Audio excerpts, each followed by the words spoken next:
Hey, what's up? Welcome back to another one of my videos. So today I'm going to be covering how I price websites within my business, and hopefully you're going to find this useful. So one thing I want to kind of cover today is one, trying to remove the limiting belief that you should only charge, I don't know, a couple $100 for a website.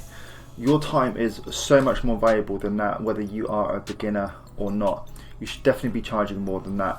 Now, I've been doing this for quite a few years, and to be honest, that doesn't fucking matter. Like, I should have been charging prices like this a long time ago, and hopefully you guys will have the confidence to be able to do this, because first and foremost, you need to try and remove limiting beliefs that one, you're not worth the amount that I suggest that you should charge today, and two, that you don't believe that businesses are going to pay that much, because trust me, they are. So one thing in your head you need to try and separate is that business money is very different to personal money.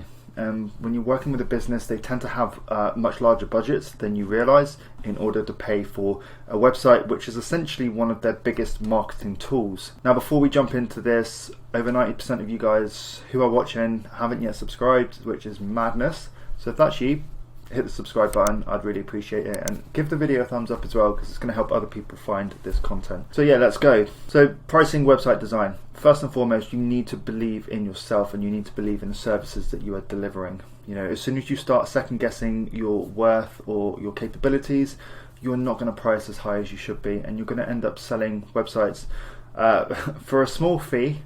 And I guarantee you that no matter how exciting it might feel to win a website project at a small fee, it's going to turn out to be the bane of your life, because no project ever sort of runs 100% smoothly or how we would imagine. There's always small hiccups, changes, amends. You never really know what the client's like with how difficult they could be on email, how many times you have to communicate with them, and ultimately how much time they're going to take. So all of those things you kind of need to take into account. So first off, let's cover the multiple ways that you can charge for website design, and I've got here the most popular ways to charge. So first and foremost, you've got hourly rate, and actually this works really well if you are a freelancer and you are contracted on a regular basis. You could just charge an hourly rate and say, look, this is going to take 3 hours to do a small website change or something like that, and you can just charge them your hourly rate. So next we've got per project, which is actually probably the most common. Now, there's a couple of ways that you can work this out. You can just have a fixed cost for a project, albeit depending on the size. You could sort of package this up, which I'm going to show you in the next slide, but you could package this up based on how many pages, based on the functionality, and essentially just have multiple pricing brackets depending on the level of complexity for the website. You can also base this off on average how many hours you think a project is going to take. So take an hourly rate that you have established, be it $50 to $100. I don't think that's unreasonable for an hourly rate for website design. And then you basically say, well, I think this project is going to cost me 20 hours in time, or 30 hours or 40 hours, and you would come to a price like that. Or finally, you've got monthly retainers. Now, monthly retainers only really work for, let's say, hosting, or if you had an ongoing maintenance package, and we'll cover that off a little bit more in the next couple of slides. But here, ultimately, you've got a few ways that you can charge for website design, and you don't have to choose. You don't have to choose one. You can choose multiple. You can combine these. You could say, well, there's a fixed cost, but if you want additional development, it will be X amount per hour. If you want ongoing maintenance, then you would obviously just chuck that on at the end of the contract as well. So they have a monthly retainer to pay you in order to maintain the site. So yeah, you've got a couple of options there. So moving on, we've got different packages which I kind of have defined within my business, and I do use this as a model to work from in my company. So first of all, we've got what I call the basic package, and actually I don't sell many of these because this is the package that I've defined for those who have a very, very small budget that really can't afford the more custom based services. So what they would get is a template or a theme from the likes of Theme Forest. I would install that into a content management system, put together their content in a way that was correct for them in terms of images, fonts, colors, and very basically customize it on a basic level. They get their domain name and their first year's hosting included, and I give them some very minor training. So if you've watched one of my other videos, you'll see how I go about handing that project over. I send them over probably a 20-minute video on-screen recording showing them how they can update the content of their website themselves, and they find that really, really useful. So next we've got the starter package, which basically includes everything from the basic package, except this time they are using a fully custom design. So this is where I'd go into Adobe XD and design a visual composition or visual layout based on their requirements, and I would send over 1 to 2 page designs ready for them to sign off. This also includes things like contact forms, basic functionality, so people can send like a consultation request or something from the website to their email address. So we've got here the basic package. I didn't mention is I priced it at £800, which is $1,000, which I think is pretty good value. Then we've got the starter package, which is £1,500. So one thing you need to bear in mind within your web design business is what overheads you have in order to get the project done. So, you know, obviously time is a big one, and within my business currently I still design the websites myself, and that takes a fair bit of time. You've then got to consider all of the client communication that you have, you know, albeit weekly calls, monthly calls, the initial consultation, requirement gathering, and then you've got all of the amends that come on top. So amends for the design, the visual composition, and then you'll have the amends for the development. So currently within my business, I take care of the designs and then send them out to my sort of front-end developer who builds them in Elementor. So that's a cost that I've had to consider, and I now sort of like charge into the project. So £1,500 for a basic website is not unreasonable, and actually still very cheap for a lot of businesses.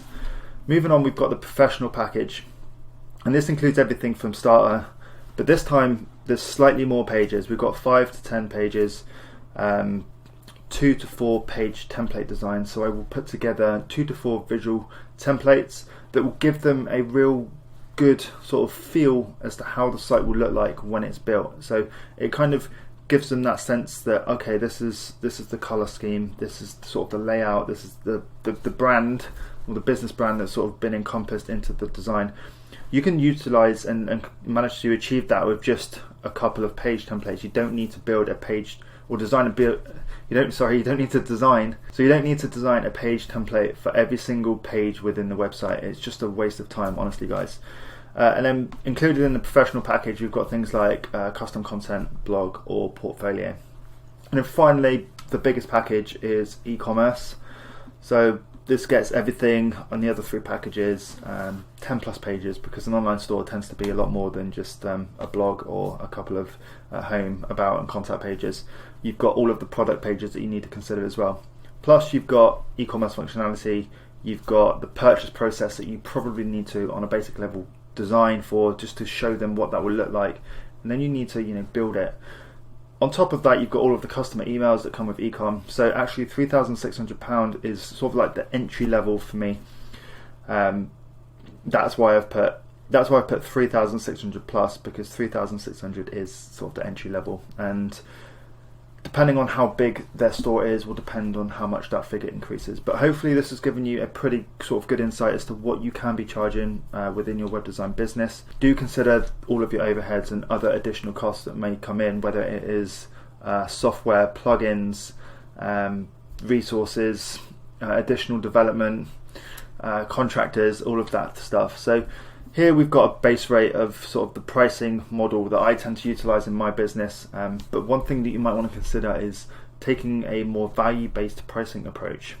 Value-based pricing is basically you pricing for a website based on how much value you think that website is going to bring a business. So for example, what I tend to say is, if you are working with a business and you think that this website is going to generate them an extra $100,000 per year based on the work that you've done for the website, then I don't think it's unreasonable to charge, you know, 5k for a website, which you're probably sat there thinking, well, who the fuck is going to pay that?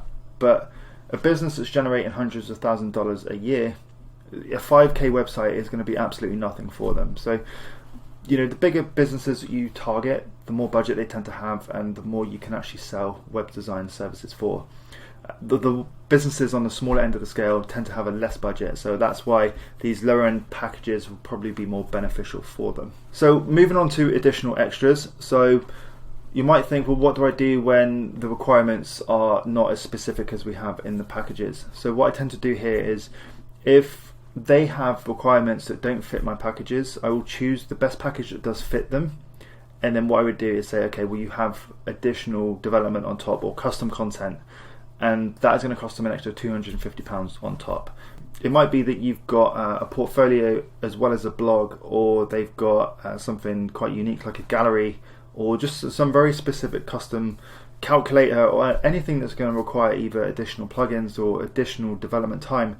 Then you basically just bolt on blocks of additional development time. So I bolt this on as additional £250 blocks, depending on how many additional extras they have. It could be an extra £250, £500 or £750 on top of that initial website package that I've chosen for them. On the right hand side here, we've got website maintenance and support and website hosting. So this kind of touches back onto the ongoing retainer, and actually what I just charge is £50 per month for ongoing maintenance, and this covers them for 1 to 2 hours of support each month. Anything on top of that, they will get charged an extra £50 for that month. So they can buy they can buy blocks of time. So if they wanted, 2 to 4 hours a month, that would be £100, and that kind of increments up into £50 blocks. Now, I'm not suggesting here that you pull together packages and you make the customer choose, because I believe that we are delivering a custom service, and we need to make sure that the websites that we are delivering are fit for purpose and are going to help the business meet their needs and meet their goals. So this is why I tend to keep the packages fairly loose, and I always make sure that there is a way for them to get the website that they need in order to start generating them the revenue that they are looking for. So guys, get going, have a look at your pricing. If there's 2 things I want you to take away from this video is, 1, don't have any limiting beliefs in what you are capable of charging, or what you believe or perceive that a business will pay for a website, because pricing websites at even from £1,500 or $2,000 is not unnecessary. Websites are a fundamental marketing tool for a business, and they tend to have a shelf life of like 2 to 3 years these days. So that is not much of an investment. $2,000 is not much of an investment. And the second thing I want you to take away here is understanding that web design packages are not an exact science. By all means, put together basic packages that you can reference within your business. Every time that you have a customer on a call and you need to give them a price, you kind of have this package that you can sort of highlight, as well as the additional code blocks, and you can send them over a price. Please do not have limited thinking. The only way that you're going to be able to build a successful business is having the confidence to charge more, and you should absolutely have the confidence to be charging at least $1,000 or $2,000 for your websites. So guys, hopefully you found that useful. Please hit the like button, I'd really appreciate it, and also subscribe if you haven't done so already. I wanted to mention that there is a Facebook group as well, which is full of like-minded people. We are a community of web designers that use Elementor to build their websites and sell websites to businesses of all shapes and sizes. So join that, go in, check it out. You'll have direct access to me as well if you've got any questions, and I'll get back to you as soon as I possibly can. Leave a comment down below. I'd love to know how your pricing is going within your web design business. So that's it for now, and I'll see you in the next video.